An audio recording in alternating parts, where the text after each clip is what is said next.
The morning sun rose over the golden fields of Kepler 442b, painting the endless wheat-like crops in warm yellow light. The plants swayed gently in the soft breeze, their tall stems heavy with grain that would feed millions across the galaxy.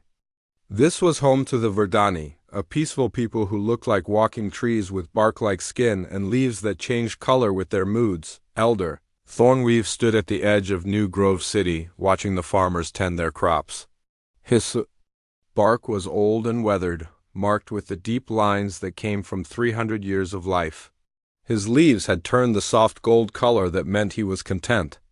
The Verdani had built their cities to grow from the earth itself, with living walls of intertwined branches and roofs made of massive leaves that opened to catch the morning light.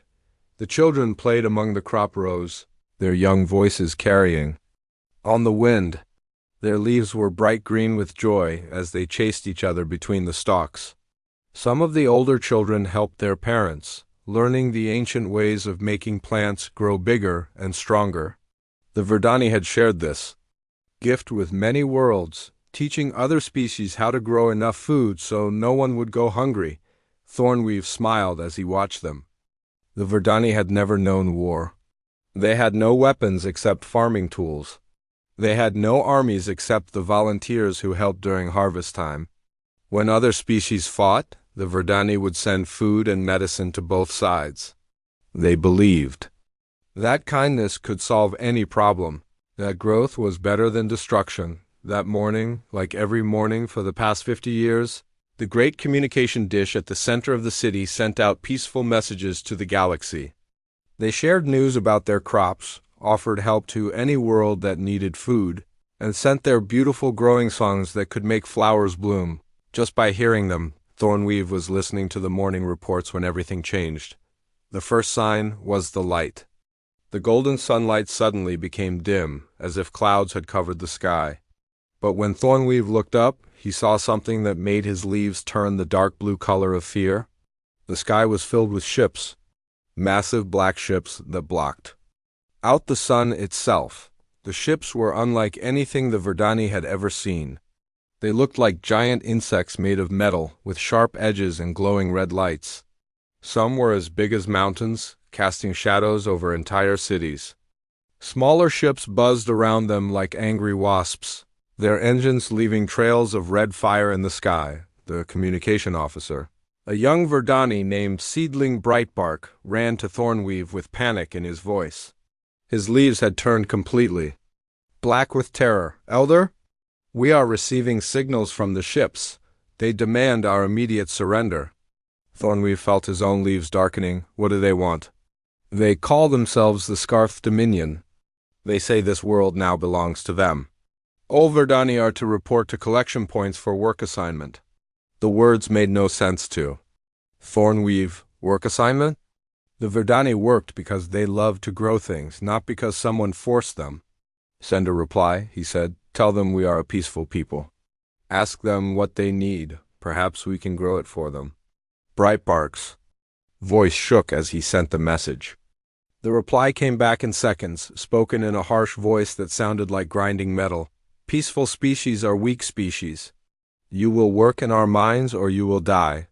You have 1 hour to begin surrender. Across the world, similar messages were being received in every city. The Scarf ships began to descend from orbit, landing in the great fields and crushing the crops under their massive weight. The ships opened like metal flowers, and from inside came the Scarf themselves. They were horrible to look at. Each Scarf stood as tall as 2 Verdani, with 4 arms ending in sharp claws. Their bodies were covered in black shells like giant beetles, and their faces had too many eyes and mandibles that clicked when they spoke. They moved in perfect coordination, as if they all shared the same mind. The Scarf soldiers spread out from their ships, carrying weapons that shot beams of red light. When the beams touched the living walls of Verdani cities, the wood turned black and crumbled to ash. When they touched the crops, entire fields withered and died in seconds. Thornweave watched in horror as the Scarf began to round up his people. The Verdani did not resist. They had no weapons and no knowledge of fighting. When young Verdani tried to run, the scarf caught them easily with their 4 arms. When parents tried to protect their children, the red beams turned them to ash. Send out the emergency signal, Thornweave ordered. Contact the Galactic Cooperative. Tell them we need help. Brightbark worked frantically at his communication station. I am sending on all emergency frequencies, Elder. The signal is going out to every world in the cooperative. The Galactic Cooperative was supposed to protect all peaceful species. It was made up of hundreds of different worlds that had agreed to help each other. The Verdani had been members for over a century, always giving food and help when other worlds needed it. Surely the cooperative would come to help them now. The first replies came within hours. The responses filled Thornweave with hope at first. Then, with growing despair, from the Altarian Republic, we have received your distress call. This matter will be discussed at the next council session in 6 weeks. From the Centauri Alliance, military intervention requires approval from 3 subcommittees. Expected processing time is 4 to 6 months. From the Vegan Trade Federation, we cannot risk our shipping routes. The Scarf Dominion controls 12 systems. This is not economically viable. Message after message came in, all saying the same thing in different ways. The galaxy's great powers would talk about helping the Verdani, but they would not actually do anything. They had their own interests to protect, their own people to think about. The Verdani were just farmers on a distant world. By the end of the first day, half of New Grove City had been destroyed. The Scarf had built a large metal structure in the center of the city where they were forcing captured Verdani to work. The beautiful living buildings were being torn down and replaced with ugly metal boxes. The great fields that had fed so many worlds were being strip-mined for rare metals. Thornweave had been captured along with most of the city's leaders. They were held in a metal cage barely big enough for them to stand. Through the bars he could see Scarf soldiers forcing his people to dig deep holes in the earth with crude tools. Any Verdani who moved too slowly was struck with metal rods that sent painful electric shocks through their bodies. "Why are you doing this?" Thornweave asked one of the Scarf guards. "We would have shared anything you needed. We have always been friends to all species." The guard's many eyes focused on him with cold interest. "Friendship is weakness. Cooperation is inefficiency. Strong species take what they need. Weak species serve or die. But what about the Galactic Cooperative? They will come to stop you." The Scarveth's mandibles clicked in what might have been laughter. "The cooperative talks and argues and makes committees. We act. By the time they decide to do something, this world will be empty of useful resources and your species will be extinct." As the days passed, Thornweave realized the Scarf was right. More messages came from the cooperative, but they were all the same. Committees were being formed. Studies were being done. Diplomatic solutions were being explored. But no ships came. No help arrived. The Scarf were efficient in their cruelty. They had done this before on many worlds. They knew exactly how to break a peaceful species. They separated families, putting parents and children in different work groups so they could not comfort each other. They destroyed anything beautiful or meaningful to the Verdani. The great libraries of growing songs were burned. The sacred groves where the Verdani elders meditated were cut down for building materials. Worst of all, they were slowly poisoning the planet itself. The Scarf mining machines dumped toxic waste into the soil. The air became thick with black smoke from their factories. The plants that were not destroyed by mining began to sicken and die from the pollution. Kepler 442b, which had been a garden world full of life, was becoming a dead wasteland. After 2 months of occupation, Thornweave had given up hope. Half his people were dead from overwork, starvation, or execution. The other half were slowly dying in the mines and factories. The planet that had been their paradise was being murdered before their eyes. The last message from the Galactic Cooperative had arrived 3 weeks ago. It said that a fact-finding mission would be sent when conditions permit and that all diplomatic channels remain open. It was meaningless words from people who lived in safety while the Verdani died. Thornweave sat in his cage. watching another group of Scarf ships arrive in orbit. These carried more mining equipment, more soldiers, more tools of destruction. His leaves had long ago turned the gray color of despair and had never changed back. Brightbark, who had somehow survived the first weeks of occupation, was still trying to send out distress calls when he could. But his messages were weaker now. Sent from hidden transmitters the Scarf had not yet found. "Elder," he whispered one night, "I picked up something strange today. A new signal, very faint, not from any cooperative world. Thorn, we've barely had the energy to care anymore. What did it say?" It was not a message to us. It was between ships far away. But the signal was strong, and it was moving fast. Faster than any ships we know about. "Probably more raiders," Thornweave said, "coming to pick over what the Scarf leave behind." But Brightbark shook his head. "No, Elder, the signal was different. The language was unknown, but there was something else. Music? Music?" The signals had music mixed in with the communications. Growing songs, but not ours. Different music, but beautiful. As if whoever was singing them understood what growing songs are for. Thornweave felt the smallest spark of something that might have been hope, but he pushed it away. Hope was too painful now. It does not matter. No one is coming to help us. The galaxy has made that clear. High above them, in the cold darkness of space, more Scarf ships continued to arrive. Their lights burned red against the stars as they prepared to finish what they had started. Soon there would be nothing left of the Verdani but memories. And no one in the galaxy seemed to care enough to preserve even those. The Verdani had believed that kindness and cooperation could solve any problem. They had believed that the Galactic Cooperative would protect them. They had believed that help would come when they needed it most. They had been wrong about everything. Sarah Chun rubbed her tired eyes and took another sip of cold coffee. It was her third cup in the last 4 hours, but she needed to stay awake. The communication station aboard the human exploration ship Defiant Curiosity was her responsibility. And space was full of signals that needed watching. Most of the signals were boring. Trade reports from merchant ships. Weather updates from colony worlds, navigation beacons marking safe routes through asteroid fields. Sarah had been doing this job for 3 years, and she could identify most signal types, just by their sound patterns, but tonight something was different. The signal had been repeating for hours. It was faint and distorted, coming from somewhere, far beyond human space. At first, Sarah thought it might be a damaged navigation beacon or a broken communication relay. But when she cleaned up the signal and ran it through the translation computer, she realized it was much more serious. It was a distress call. The message was in a language the computer did not recognize. But the translation program was smart. It could figure out meaning from context and pattern.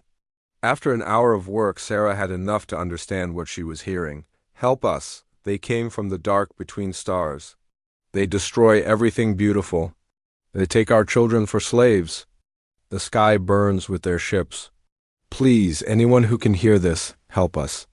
We are the Verdani of Kepler 442b. We have always been friends to all life. Help us." The message repeated every 20 minutes. Sarah checked the timestamps and felt sick. The signal had been broadcasting for over 2 months. 2 months of calling for help with no answer. Sarah ran the signal through the computer again to get more information. The Verdani were a peaceful plant-like species.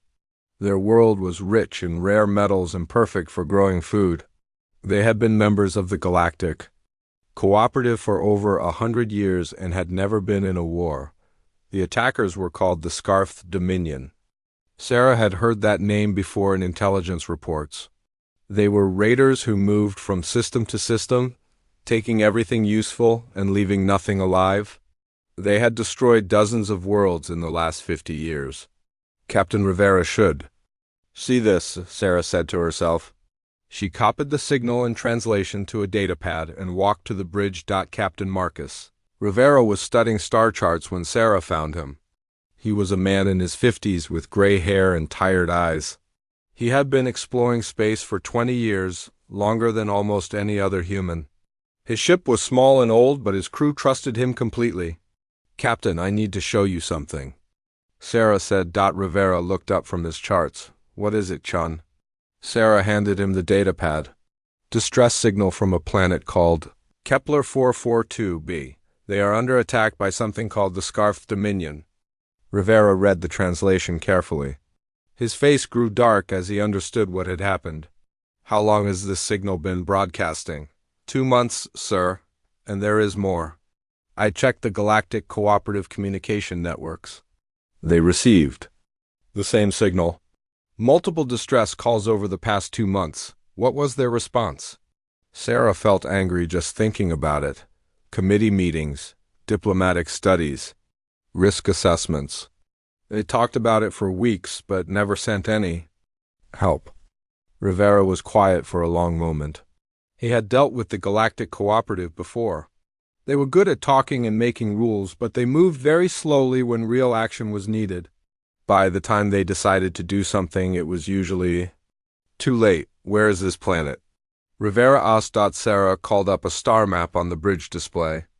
A red dot appeared far from human space, beyond the edge of explored territory. Here, sir. About 4 weeks' travel at maximum speed. That is outside our patrol area. Yes, sir. And outside human space entirely. Yes, sir. Rivera stared at the red dot for a long time. He was thinking about regulations and orders and the chain of command. The Defiant Curiosity was supposed to be mapping new star systems and looking for resources. They were not supposed to get involved in alien conflicts, but Rivera was also thinking about something else. He was thinking about the time when he was young and Earth had been attacked by an unknown enemy. Other species had helped humans then. Even though they barely knew anything about humanity, they had risked their own lives to save strangers. Chun, get Dr. Vasquez and Lieutenant Thompson up here. Sarah nodded and sent the messages. Within 10 minutes, the ship's senior officers were gathered on the bridge. Dr. Elena Vasquez was the ship's scientist. She studied alien life forms and cultures. She was young and smart and cared deeply about all living things.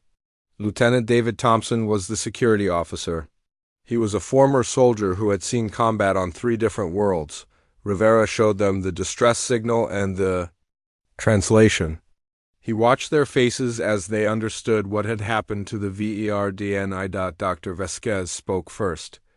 I know about the Verdani. They are incredible people. They have shared their knowledge of plant growth with dozens of worlds.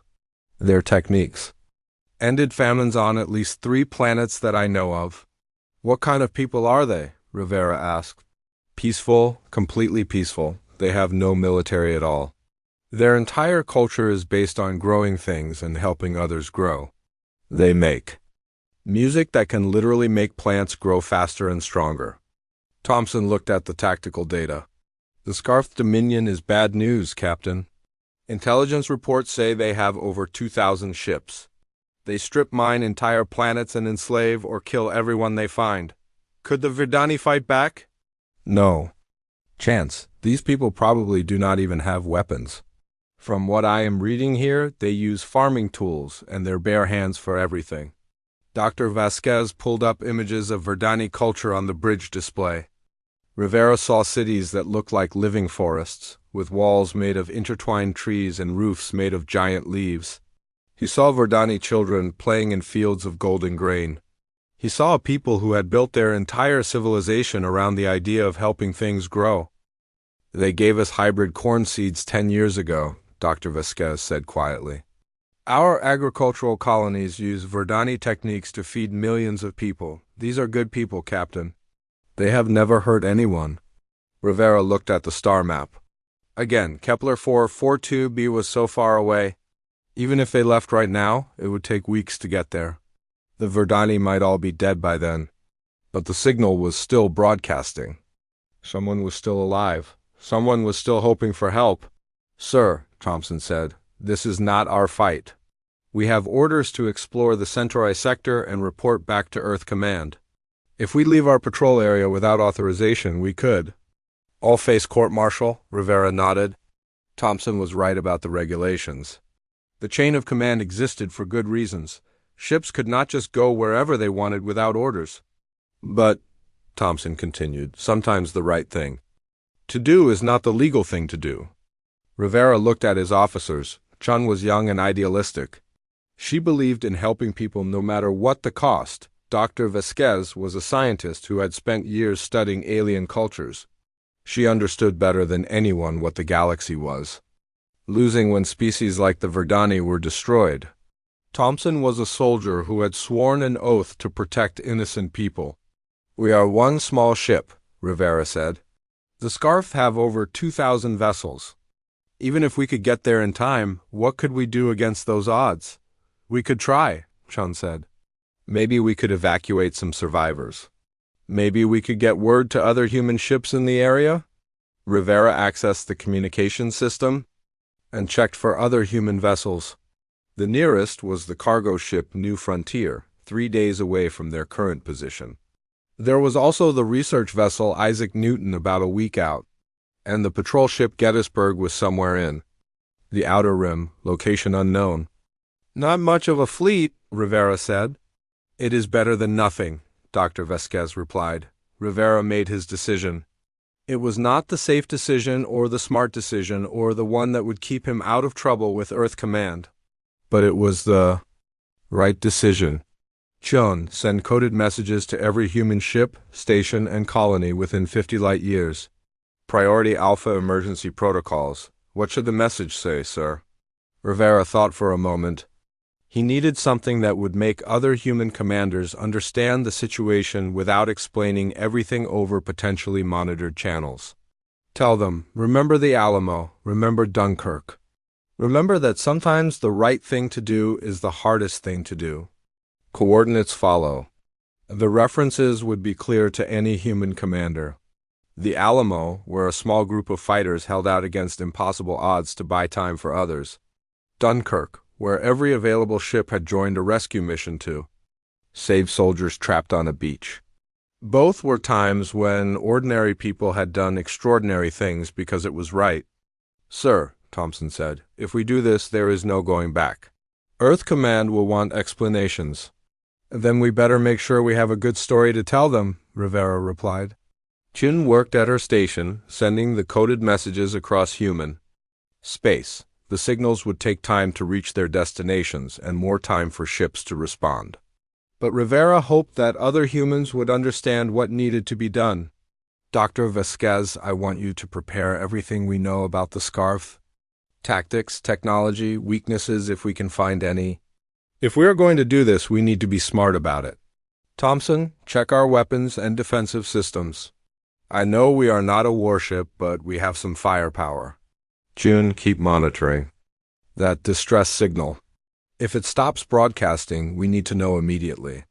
The Defiant Curiosity changed course, turning away from its assigned patrol route and heading toward Kepler 442. The ship's engines pushed harder than they had in months, racing across the darkness between stars. Rivera knew he was taking a huge risk. He was disobeying direct orders and potentially starting a war between humanity and the Scarf Dominion. His career would be over if this went wrong. His crew could be court-martialed. The ship could be destroyed. But he also knew something else. Humanity was still new to the galaxy. Most alien species saw humans as primitive and violent. They tolerated human presence in space but did not really respect them. This could be a chance to show the galaxy what humans were really like. Not primitive warriors, but people who would risk everything to help strangers in need. Over the next 3 days, responses began to come in from other human ships. The cargo hauler New Frontier changed course to join them. The research vessel Isaac Newton dumped its planned mission and headed for Kepler 442b. Captain Sarah Williams of the patrol ship Gettysburg sent a simple message. On our way. More ships joined them as word spread. Independent traders who owed no loyalty to anyone except their own conscience. Colonial defense vessels that left their posts to answer the call. Even some corporate ships whose captains decided that some things were more important than profit. By the end of the first week, 17 human ships were converging on Kepler 442b. It was still not enough to fight the Scarf fleet directly, but it was a start. Dr. Vasquez had been studying everything. she could find about the Scarth Dominion. What she learned was disturbing. They are a hive mind species, she told Rivera. Every individual Scarth is connected to a central command structure. They think and act as one organism, which makes them incredibly efficient in battle. Any weaknesses? Maybe, if we could disrupt their command structure, the individual soldiers might become confused or helpless. But that would require getting close to their command ships, and those are always heavily defended. Rivera nodded. It was not much, but it was something to work with. The distress signal from Kepler 442b continued to broadcast. Each day, it grew a little weaker, as if the transmitter was running out of power or being damaged. But it was still there. Someone was still alive. Someone was still hoping for help. As the defiant Curiosity raced through space, Rivera wondered if they would arrive in time. He wondered if 17 ships could make any difference against an enemy that had over 2,000. He wondered if he had just led his crew and a dozen other ships to their deaths. But he also remembered something his grandfather had told him. Long ago, sometimes you do not fight because you think you can win. Sometimes you fight because it is the right thing to do, and if you do not fight, you cannot live with yourself afterward. The Verdani had helped feed human colonies. They had shared their knowledge freely with anyone who asked. They were gardeners and artists and peaceful people who had never hurt anyone, and they were dying while the galaxy watched and did nothing. But humanity was coming. Not because they had been ordered to, not because they expected any reward, but because when good people are in trouble, you help them. That was what it meant to be human. The stars ahead grew brighter as the human ships pushed their engines to the limit, racing toward a distant world where plant people waited for help that they believed would never come. Admiral Sarah Okafor stood in the war room deep inside Earth Defense Command, staring at the massive display screen that showed human space. Red dots marked the positions of every human ship that had changed course in the last week. There were dozens of them, all heading toward the same destination, a planet called Kepler 442b that most humans had never heard of. "This is madness," said General Harrison, the head of Earth's military forces. "We have 17 ships, maybe more, flying off to fight an enemy with over 2,000 vessels. They are going to be destroyed? And for what? Some alien farmers? We have never met." Admiral Okafor was quiet for a moment. She was a tall woman with dark skin and gray hair, someone who had spent 40 years in space. She had fought in 3 wars and commanded fleets and battles that decided the fate of entire worlds. She understood military strategy better than almost anyone alive. "Have you read the reports about the Verdani?" she asked. "I have read them. They are peaceful plant people who grow food." "What does that have to do with anything?" 5 years ago, when the colony world New Kansas was hit by a crop disease, who do you think saved them? General Harrison frowned. "I do not remember." "The Verdani. They sent seeds and growing techniques that saved the entire colony. 50,000 humans would have starved without their help, and they asked for nothing in return." Admiral Okafor touched a control on the display table. The screen changed to show images from various human colonies. Fields of grain growing in impossible places, hydroponic farms feeding entire cities, agricultural stations turning desert planets into gardens. New Texas, New Brazil, New Australia, Titan Station, Europa Colony. Every single one of these places uses Verdani growing techniques. We feed 20 million people using methods they taught us for free. That still does not justify sending our ships into a hopeless battle. Admiral Okafor turned to face the general. "Have you ever heard of the Xantharian incident?" "No." 15 years ago, before you were in this job, a human exploration ship was attacked by pirates near Xantharian space. The ship was damaged and the crew was trapped. We sent a distress call to every species in the area. Admiral Okafor brought up another display, showing old communication records. The Altarians said it was not their responsibility. The Centaurians said they were too busy with trade negotiations. The Vegans said the risk was too high. 12 different species had ships close enough to help, and every one of them found a reason to do nothing. What happened? 43. Humans died while the galaxy's civilized species debated whether it was worth the trouble to save them. The survivors were rescued eventually, but it took 6 weeks and most of them never fully recovered. General Harrison was beginning to understand. You think this is our chance to be different? I think this is our chance to show the galaxy what humans are really like. When good people are in trouble, we help them. We do not form committees or study the problem for months. We act. The communication station buzzed with an incoming priority message. The operator, a young lieutenant named Brooks, looked up with surprise. Admiral, we are receiving messages from across human space. Ship. Captains are requesting permission to join the Kepler mission. How many ships? Lieutenant Brooks checked his screen. 87 so far, ma'am. And the number is growing every hour. Admiral Okafor felt something she had not felt in years. Pride, pure, simple pride in the species she served.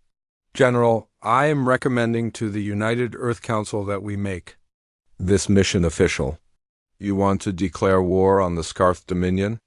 I want to declare that humanity stands with the innocent, that when peaceful people are attacked, we will respond.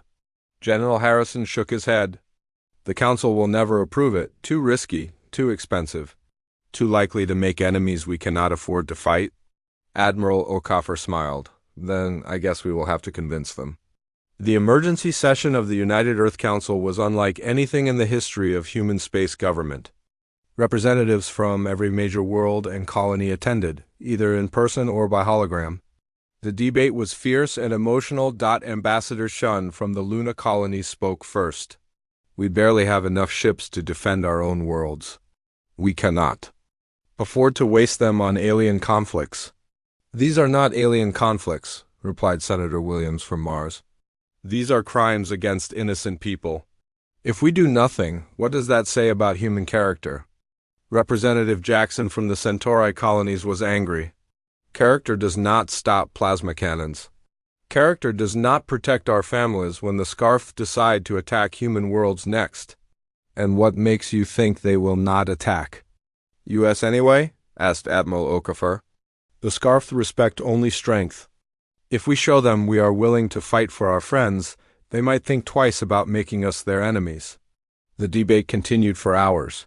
Some representatives wanted to recall all human ships immediately.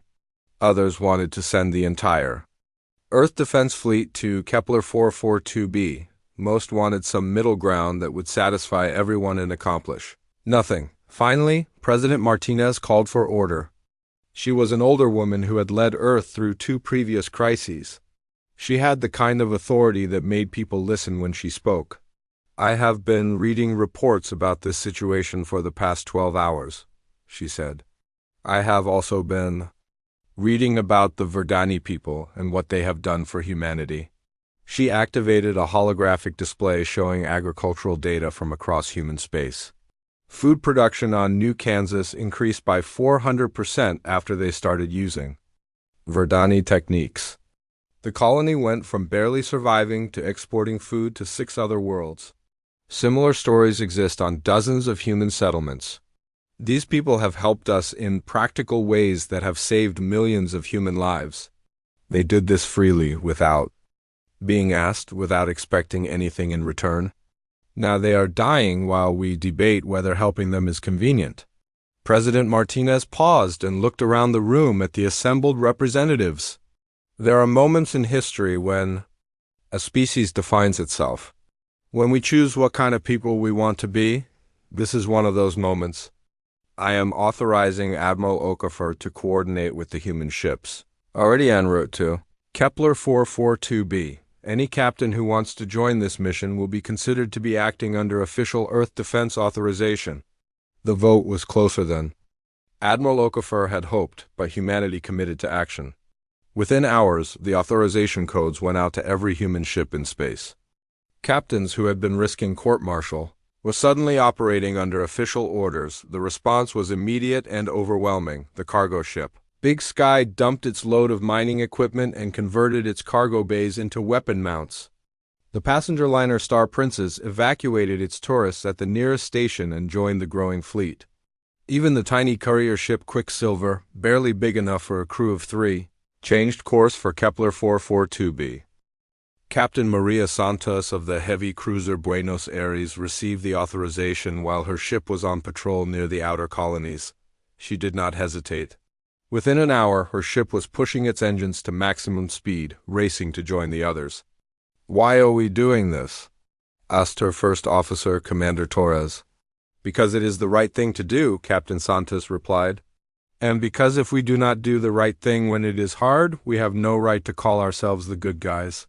The independent miners were some of the first to respond. These were rough people who worked in dangerous places and lived by their own rules. But they understood something that the politicians sometimes forgot. When someone was in trouble, you helped them. Captain Jim McKenna of the mining ship Rough Diamond was hauling or from the asteroid belt when the message came through. He looked at his crew of 12 miners and asked for a vote. "We could lose our ship," he told them. "We could lose our lives. We could lose everything we have worked for. But there are people out there who need help, and we might be the only ones who can give it." The vote was 12-0. The Rough Diamond changed course. Similar scenes played out across human space. Corporate executives authorized their security. Fleets to join the mission. Colonial governors released their defense ships. Independent traders abandoned profitable cargo runs to answer the call. Dr. Elena Vasquez, still aboard the Defiant Curiosity as it raced toward Kepler 442b, monitored the communications from the growing fleet. She had never seen anything like it in her years of studying alien cultures. "Captain Rivera, we now have over 300 ships confirmed en route." Captain Rivera looked up from the tactical displays he had been studying. 300? Are you sure?" "Yes, sir." "Everything. From heavy cruisers to cargo haulers. Some of them are not even armed, but they are coming anyway." Rivera shook his head in amazement. When he had sent out his coded message, he had hoped for maybe a dozen ships. The response was beyond anything he had imagined, but even 300 ships might not be enough. The latest intelligence reports showed that the Scarfed Dominion had over 2,000 vessels in the Kepler system. They were heavily armed and had been fighting wars for decades. Most human ships were explorers, traders, and patrol vessels. They were not designed for major fleet battles. "Dr. Vasquez, what have you learned about Scarfed tactics?" "They fight in formation always. Every ship knows its exact position relative to every other ship. They coordinate their attacks perfectly and never break formation even when taking heavy casualties." "That sounds like it would be effective." "It is, against enemies who fight the same way. But they have never fought humans before." Rivera understood what she meant. Human ships did not fight in neat formations. Human captains were independent thinkers who made their own decisions in battle. Sometimes this was a weakness, but sometimes it was a strength. "Have you found anything else?"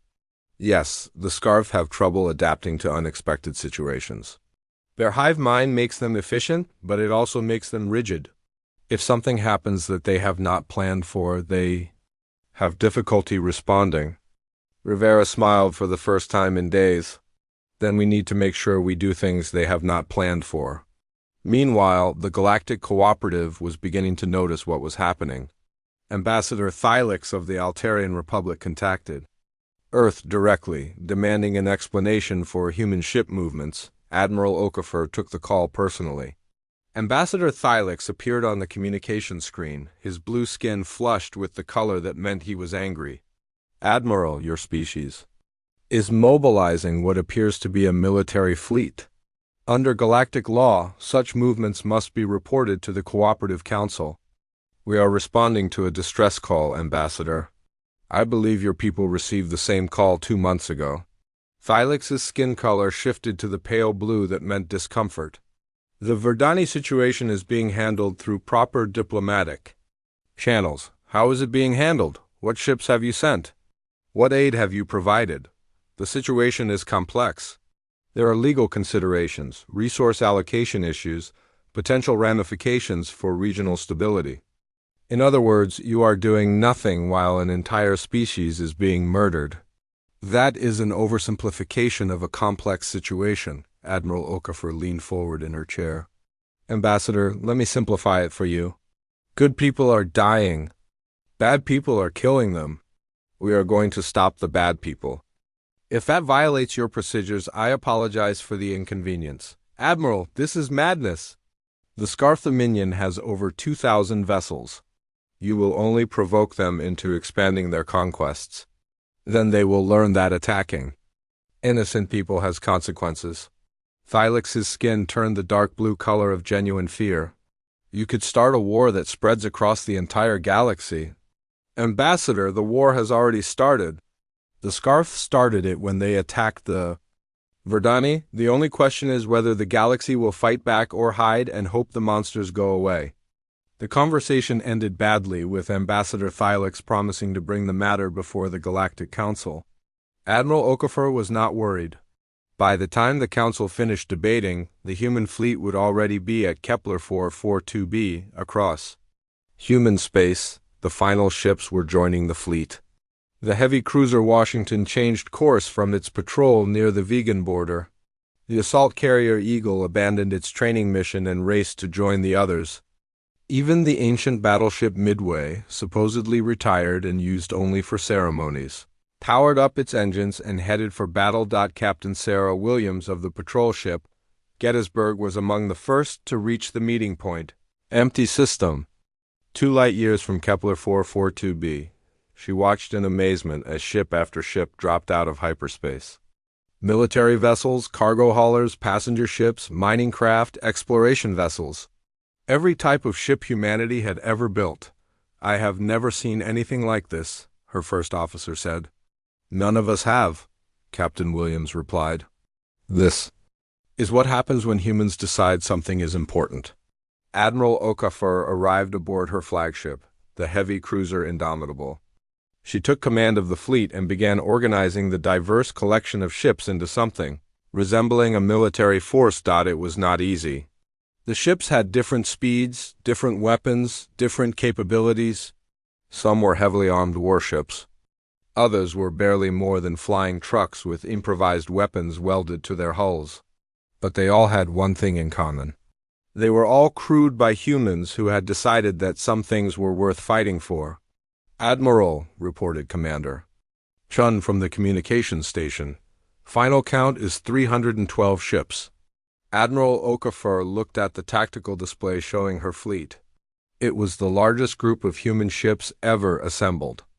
Not the most powerful, not the most advanced, but the largest. And every single ship was here because its crew had chosen to be here. Send a message to the fleet, she ordered. Tomorrow we jump to Kepler 442b. We do not know what we will find. There, we do not know if we can win. But we know that innocent people are suffering and we are the only ones who can help them. Tell them that the galaxy is watching. That history will remember what we do in the next few days. That we have a chance to show every species in the galaxy what humanity stands for. Tell them to get some rest. Tomorrow we find out what we are really made of. In the darkness between stars, 312 human ships prepared for battle. Their crews checked weapons, ran diagnostics, and said prayers in a dozen different languages. They knew the odds were against them. They knew they might not survive the next day, but they also knew something that their enemies did not understand. They knew that when humans fight for something they believe in, they do not fight like any other species in the galaxy. They fight like humans, and that changes everything. The edge of the Kepler system was dark and cold. For 3 months, no friendly ships had traveled these space lanes. Only the black vessels of the Scarf Dominion moved between the planets, carrying stolen resources and captured slaves back to their empire. But now something new appeared in the darkness. Flashes of light marked the arrival of ships dropping out of hyperspace. First one, then 10, then dozens. Within an hour, over 300 human vessels had gathered at the system's edge.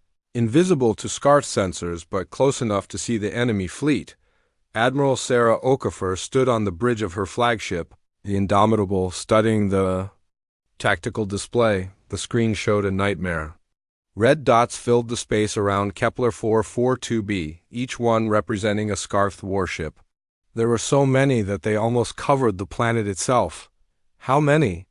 She asked her tactical officer. 2,047 confirmed vessels, Admiral. Most of them are clustered around the planet. Looks like they have about 300 ships on patrol around the outer system. Admiral Okafor nodded grimly. The numbers were even worse than intelligence had predicted. But the human fleet was here now, and there was no turning back? Any sign that they have detected us? No, ma'am. We are far enough out that their sensors cannot pick us up yet. Captain Rivera of the Defiant Curiosity appeared on the communication screen. His small exploration ship had been the first to answer. The distress call and Admiral Okafor had made him part of her command staff. Admiral, we are still receiving the Verdani distress signal. It is very weak now, but it is still broadcasting.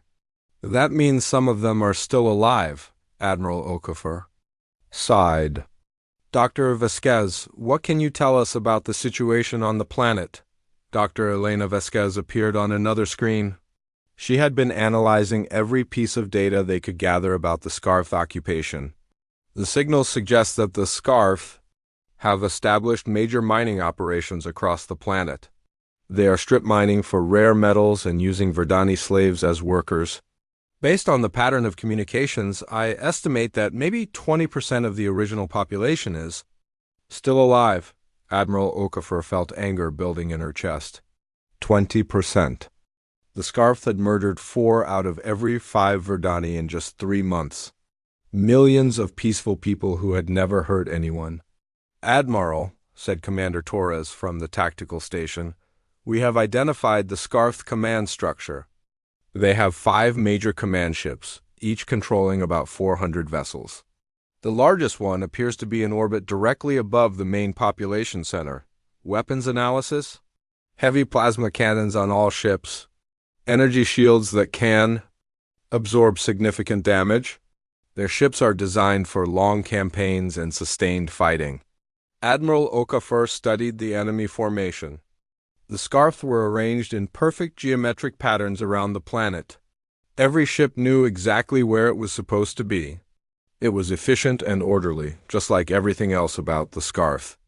Dr. Vasquez, you said that the Scarf have trouble adapting to unexpected situations. What exactly does that mean? Their hive mind makes them incredibly coordinated, but it also makes them inflexible. They plan their battles in advance and execute those plans perfectly. But if something happens that they did not plan for, they have difficulty changing their response. So we need to do things they have not planned for, exactly. But Admiral, there is something else you need to know. I have been monitoring Scarf communications. They have detected unusual hyperspace signatures in the outer system. Admiral Okafor felt her heart skip a beat. Do they know we are here? Not exactly. But they know something is coming. They are bringing more ships from other parts of the system to investigate. The tactical display updated to show Scarf patrol groups moving toward the human fleets. Position. About 200 enemy ships were heading their way, expecting to find maybe a dozen vessels at most. How long until they reach us? Admiral Okafor asked. 4 hours at their current speed. Admiral Okafor looked around her bridge at the faces of her crew. They were scared but determined. They knew they were about to fight the largest space battle in human history against impossible odds. Send a message to all ships. We are advancing immediately. If we wait for them to find us, we lose the element of surprise. The human fleet began moving toward Kepler 442b, 312 ships of every size and type, all heading toward a battle that would decide the fate of an entire species. The first contact came. 2 hours later, Captain Liu of the destroyer Shanghai was leading the forward scout group when his sensors detected the approaching Scarf patrol. 50 enemy ships in perfect formation, their black hulls gleaming in the light of the distant star. Enemy contact, Liu reported to the fleet. 50 vessels, heavy cruiser class and above. They have not detected us yet. Admiral Okafor studied the tactical situation. The Scarf Patrol was heading directly toward the main human fleet. In 30 minutes, they would be close enough to detect the full extent of the human force. Once that happened, the entire Scarf fleet would know exactly what they were facing. All ships implement Battle Plan Alpha. Scout groups engage the patrol. Main fleet maximum speed toward the planet. The battle began quietly. The human scout ships were small and fast, armed with missiles and railguns. They stayed at maximum range and picked their targets carefully. The Shanghai fired first. A spread of 6 missiles streaked toward the lead Scarf cruiser. The enemy ship's shields absorbed most of the damage, but the attack got their attention. The Scarf responded exactly as Dr. Vasquez had predicted. They formed up in a perfect battle line and began methodical return fire. Their plasma cannons were powerful, but they aimed at where the human ships were, not where they were going. Captain Liu grinned as he threw his ship into a spinning dive that no Scarf commander would ever think to try. The enemy's return fire passed harmlessly through the space where the Shanghai had been a second earlier. All scout ships, random evasive patterns. Do not let them predict your movements. The human ships began dancing through space in ways that made no sense to the Scarf. They spun, rolled, accelerated, and decelerated without any apparent pattern. The enemy's perfectly coordinated fire control systems could not track targets. That moved so unpredictably, but the human ships were taking damage too. The freighter Quick Prophet took a plasma blast that destroyed her forward cargo bay.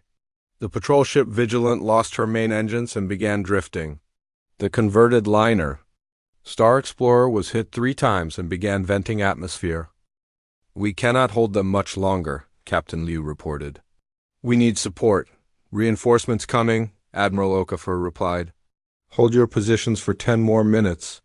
The second wave of human ships arrived just as the scout group was about to be overwhelmed. 20 heavy cruisers and destroyers, led by Captain Santos aboard the Buenos Aires, the Scarf Patrol found themselves caught between 2 human forces. Captain Santos had studied the enemy formation and identified their weakness.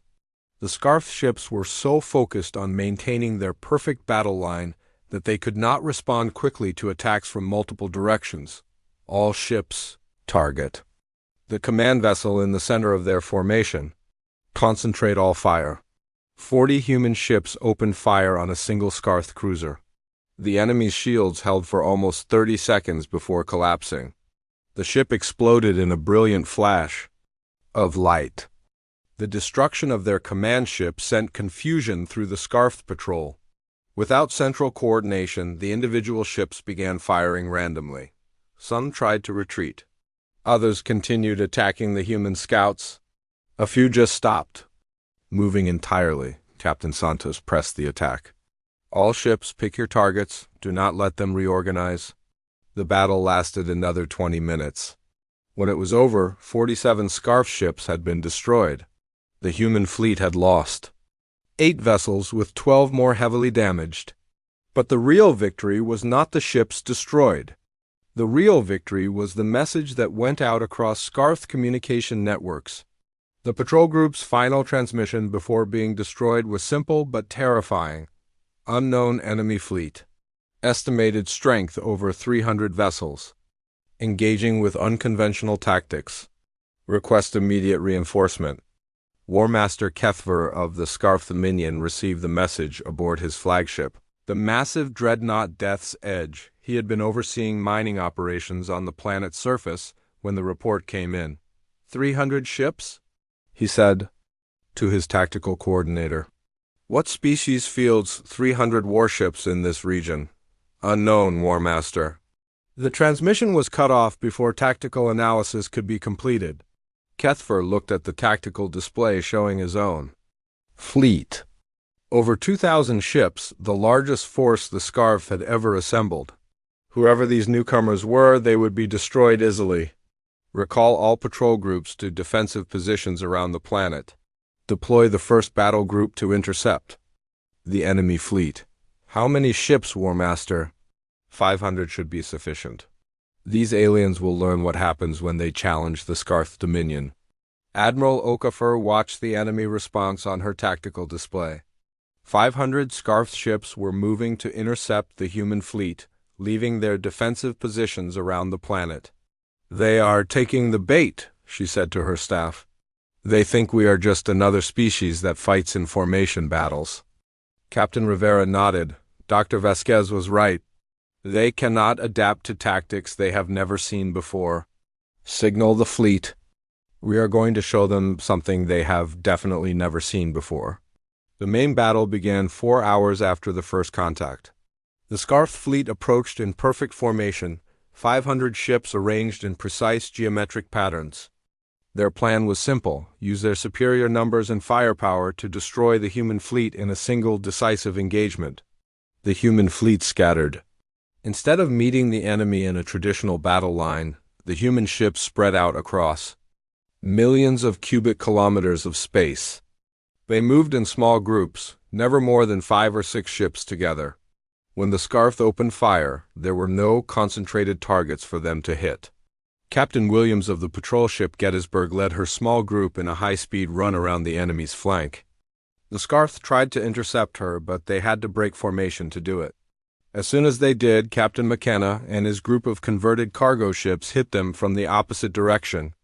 The Scarf formation began to break apart as individual ships tried to respond to multiple threats. But their hive mind coordination system was designed for orderly battles, not chaotic melees. "All ships, Wolfpack tactics," Admiral Okafor ordered. "Pick off the stragglers.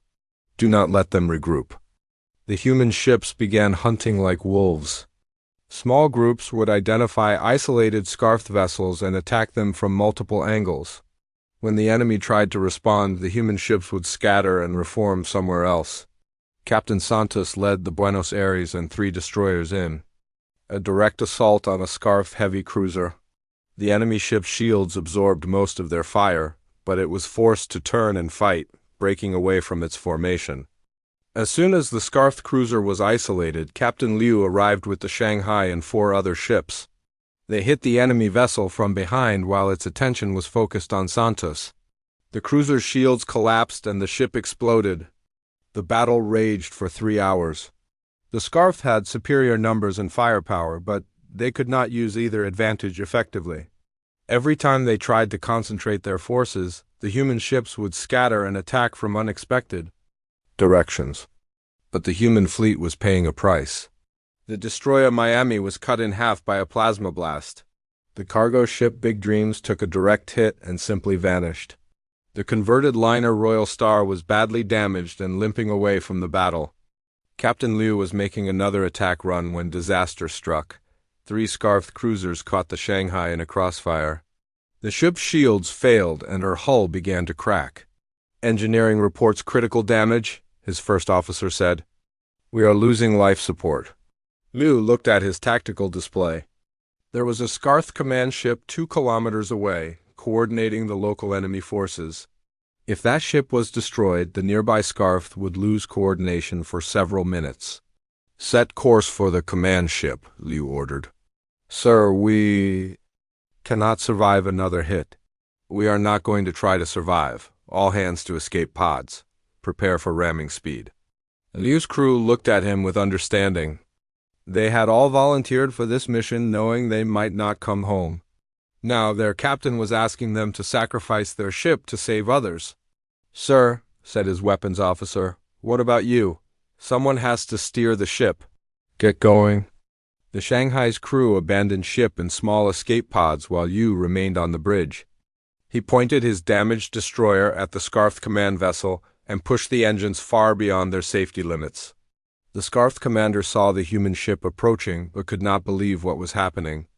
No species in the galaxy used ramming attacks. It was wasteful and inefficient. By the time he realized that the human captain was serious, it was too late. The Shanghai struck the Scarf command ship at nearly a quarter of light speed. Both vessels vanished in a brilliant explosion that lit up space for hundreds of kilometers. The destruction of their local command ship threw the nearby Scarf forces into confusion. Human ships that had been retreating suddenly turned and attacked. In the space of 10 minutes, 12 more enemy vessels were destroyed. Admiral Okafor watched Captain Liu's sacrifice on her tactical display. She felt sadness and pride in equal measure. The man had given his life to save his comrades, and his action had turned a losing fight into a victory. "Signal the fleet," she ordered. "Captain, Liu has shown us the way. We do not fight like any other species in the galaxy. We fight like humans." Across the human fleet, the message was received and understood. They were not going to win this battle through superior technology or numbers. They were going to win it through courage, sacrifice, and the willingness to do whatever it took to protect innocent people. The battle was far from over. Over 1,500 Scarf ships still defended the planet, and the human fleet had already lost 60 vessels. But something had changed in the last few hours. The Scarf had learned that they were not fighting another predictable enemy. They were fighting humans, and humans fought like nothing else in the galaxy. War Master Kepler stared at the tactical display in his command center, his forearms trembling with rage. In the past 6 hours, he had lost over 700 ships to an enemy force less than half the size of his advanced fleet. This was impossible. This was not how wars were supposed to work. "Status report," he commanded his tactical coordinator. "The enemy fleet has broken through our outer defenses and is approaching the planet. Their tactics are completely unpredictable. Our formations cannot respond effectively to their scattered attack patterns." Kepler's mandibles clicked in frustration. The Scarf had conquered 47 worlds using the same proven tactics. Overwhelming force applied in perfect coordination. It had never failed before. What species are we fighting? Communications. Analysis suggests they are called humans. We have limited information about them. They appear to be a relatively new spacefaring species from the outer rim. Primitive aliens using crude tactics, Kepler decided. They have been lucky so far, but luck ends when it meets superior numbers. Deploy the entire fleet, crush them completely. All ships, War Master? Every vessel. I want these humans destroyed. So completely that no trace of them remains. Let this be a lesson to any other species that thinks they can challenge the Scarf Dominion. Admiral Sarah Okafor watched from the bridge of the Indomitable as over 1,500 enemy ships began moving toward her battered fleet. The human forces had fought magnificently, but they had paid a terrible price. Nearly 100 ships had been destroyed or damaged beyond repair. "Admiral," reported Commander Torres, "the entire Scarf fleet is moving to intercept us. They are leaving minimal forces around the planet." Dr. Vasquez appeared on the communication screen, speaking from her position aboard the Defiant Curiosity. "Admiral, this is our chance. The Scarf are so focused on destroying us that they have left the planet nearly undefended." Admiral Okafor nodded. This was the moment she had been planning for since the battle began. The Scarf were doing exactly what she had hoped they would do. They were treating this like a traditional fleet engagement, trying to destroy the human forces in a single decisive battle, but humans did not fight traditional battles. Signal the fleet. Implement Protocol Prometheus. Protocol Prometheus was the most classified battle plan in human military history. It had been developed specifically for fighting hive mind species like the Scarf. The plan was so brutal and complete that it had been locked away in the deepest military archives, marked for use only in the most desperate circumstances. Across the human fleet, communications officers opened sealed orders that had been waiting in their computers since the mission began. Ship captains read the instructions with growing amazement and horror. Captain Santos of the Buenos Aires was the first to respond. "Admiral, are you certain about this? Protocol Prometheus violates every rule of civilized warfare." "Captain, we are not fighting a civilized enemy. We are fighting monsters who enslave and murder peaceful people. They have shown no mercy to the Verdani. We will show no mercy to them." The human fleet split into 3 groups. The largest group, led by Admiral Okafor herself, continued toward the approaching Scarf fleet. This group would keep the enemy's attention focused on the main battle. The second group, led by Captain Williams, began a wide flanking movement around the planet. Their job was to eliminate the remaining Scarf ships in orbit and secure the space around. Kepler-442b. The third group was the smallest but most important. Led by Captain Rivera aboard the Defiant Curiosity, this group had a special mission. They carried equipment that had been hastily installed during the journey to Kepler-442b, equipment that most of the galaxy had never seen before. Dr. Vasquez had spent weeks studying Scarf communication systems. She had discovered something that would change everything. The Scarf hive mind depends on constant communication between all ships and ground forces, she explained to Captain Rivera. They use a specific frequency range that allows thousands of individuals to think and act as one organism. What happens if that communication is disrupted? Individual Scarf lose the ability to make independent decisions. They become confused, helpless, but the disruption has to be total. If even a few command ships remain active, they can restore the network. Captain Rivera understood. So we have to destroy all of their command ships at exactly the same time. Not just destroy them. We have to do something they will never expect. The main battle began when the Scarf fleet met Admiral Okoffer's forces in the space between the planet and its largest moon. 1,500 enemy ships against barely 2 human vessels. By every rule of military strategy, the humans should have been annihilated in minutes. Instead, they disappeared. The human ships activated stealth systems and scattered in all directions. Some hid behind asteroids. Others used the planet's magnetic field to mask their energy signatures. Few simply shut down all systems and drifted like pieces of space debris. The Scarf fleet found itself shooting at empty space. Their sensors could detect energy signatures and movement, but the human ships were doing neither. They had simply vanished. Where did they go? War Master Kepler demanded. Unknown, War Master. All enemy ships have disappeared from our sensors. Kepler was learning that humans did not fight like any other species. They did not follow the rules. They did not behave predictably. They seemed to take pleasure in doing exactly the opposite of what any logical enemy would do. The answer came 30 minutes later when human ships began appearing throughout the Scarf formation. They materialized from behind asteroids, emerged from sensor shadows, and suddenly activated systems that had been completely shut down, but they were not attacking the Scarf ships. They were attacking something else entirely. Every human vessel began broadcasting a specific signal on the exact frequency that the Scarf used for their hive mind. Communication. Dr. Vasquez had not only identified the frequency, she had learned how to jam it completely. Across the Scarf fleet, chaos erupted.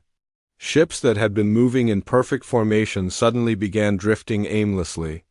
Captains who had been following precise orders suddenly found themselves unable to think clearly.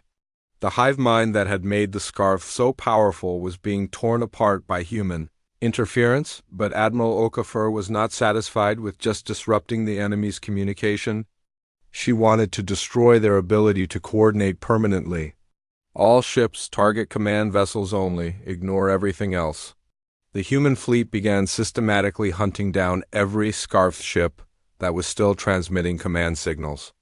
These were the vessels that controlled hundreds of other ships. If they were destroyed, entire sections of the enemy fleet would become helpless. Captain McKenna of the mining ship Rough Diamond led his improvised weapons platform against a massive Scarf command carrier. The enemy ship was 10 times larger than his vessel and carried enough firepower to destroy a small planet, but the command carrier was not fighting back. Its crew was paralyzed by the communication jamming. They could see the human ship approaching, but they could not decide what to do about it. McKenna's ship was loaded with mining explosives instead of military weapons. When he got close enough, he simply detonated his entire cargo hold. The explosion tore the command carrier apart and took McKenna and his crew with it. Similar scenes played out across the battle zone. Human ships sacrificed themselves to destroy single command vessels, knowing that each command ship destroyed would disable dozens of enemy vessels. Captain Williams led her flanking force around the planet's north pole, hunting for the orbital defense platforms that protected the Scarf mining operations. These platforms were heavily armed and shielded, designed to destroy any ship that tried to interfere with the planet-wide strip mining, but the platforms were also controlled by the same communication network that was being jammed. As Captain Williams approached, she could see Scarf soldiers running frantically around the platform's weapon stations, trying to manually operate systems that were designed for hive mind control. All ships concentrate fire on Platform Alpha, full weapons spread. 20 human ships opened fire on a single orbital platform.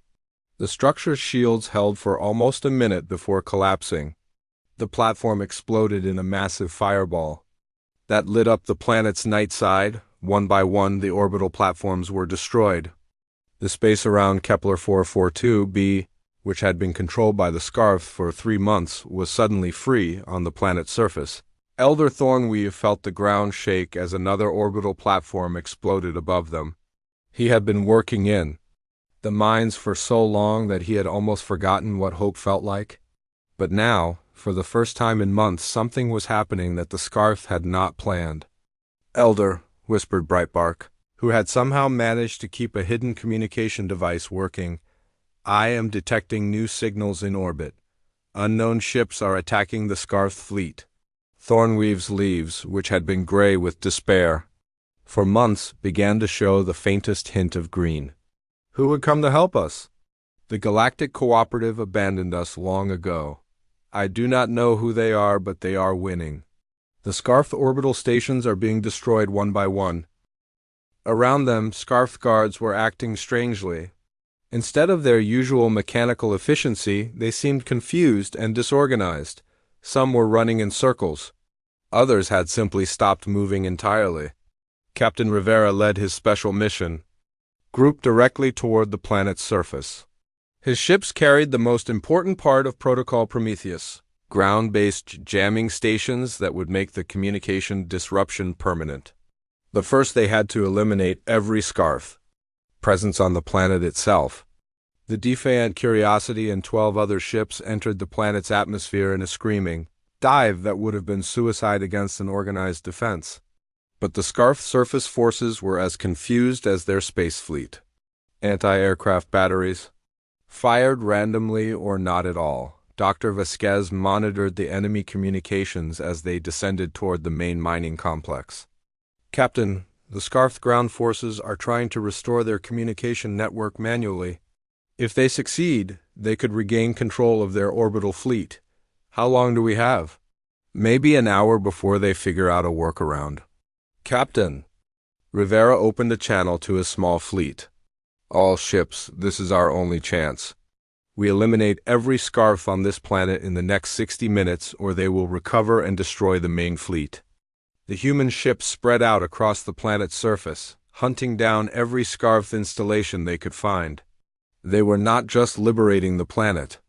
They were making sure that the Scarf could never return. The mining complex where Elder Thornweave was imprisoned was one of the first targets. Captain Rivera brought his ship down in the middle of the facility, landing gear smashing through the metal buildings that the Scarf had built on top of the Verdani ruins. Human soldiers poured out of the ship, armed with weapons specifically designed to fight in close quarters. They moved through the complex like avenging angels, freeing prisoners and eliminating guards. Elder Thornweave saw humans for the first time when Captain Rivera found him in his cage.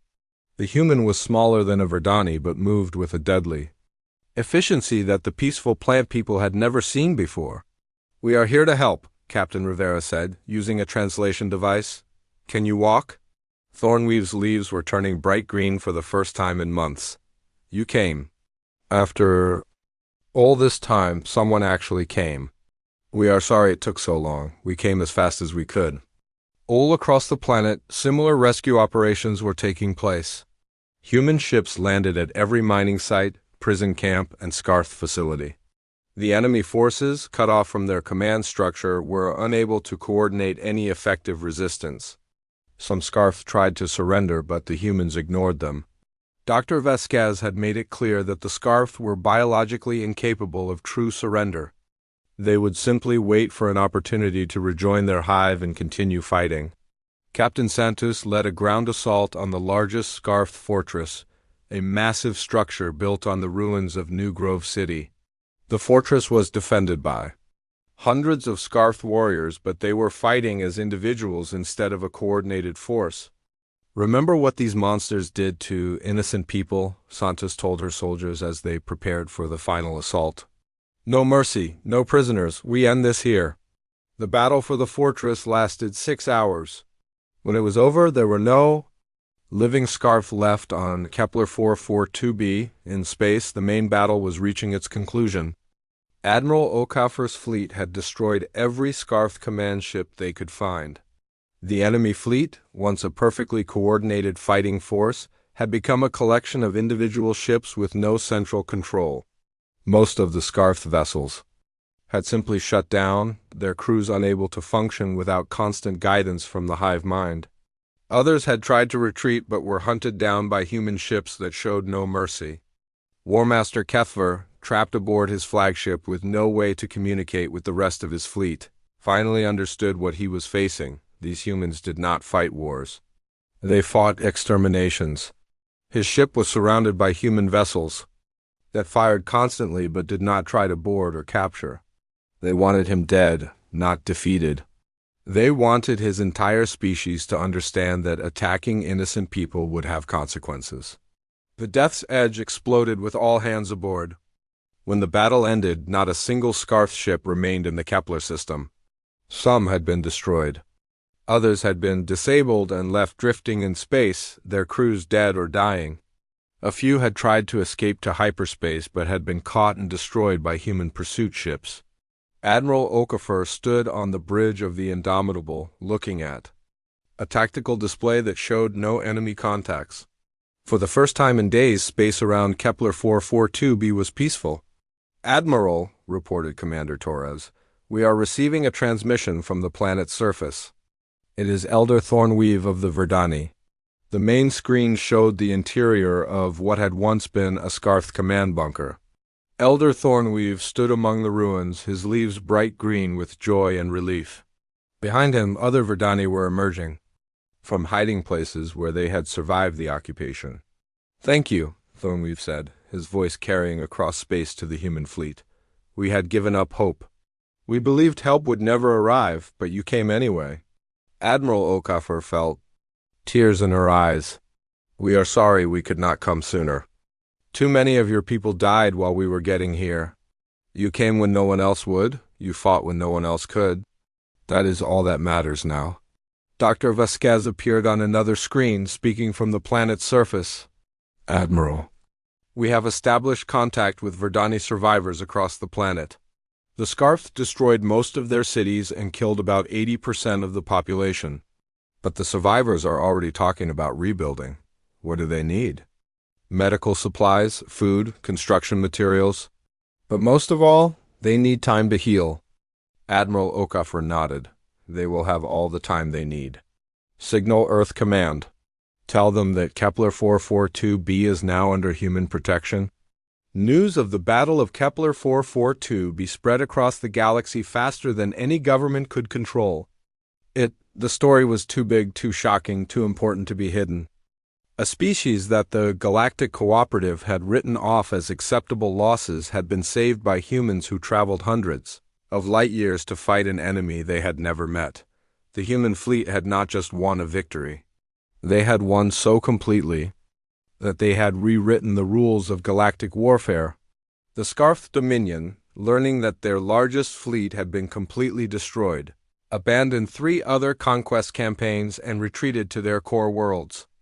Other aggressive species quietly canceled expansion plans. The message was clear throughout the galaxy. There were now 2 types of worlds, those under human protection and those that might be. Ambassador Thylix of the Altarian Republic sent a formal complaint to Earth, protesting human interference in galactic affairs. Admiral Okafor's response became legendary throughout human space. "When innocent people are dying and you choose to do nothing, do not complain when others choose to do something." 6 months later, Elder Thornweave stood in the rebuilt center of New Grove City, watching Verdani children play among the new growing trees.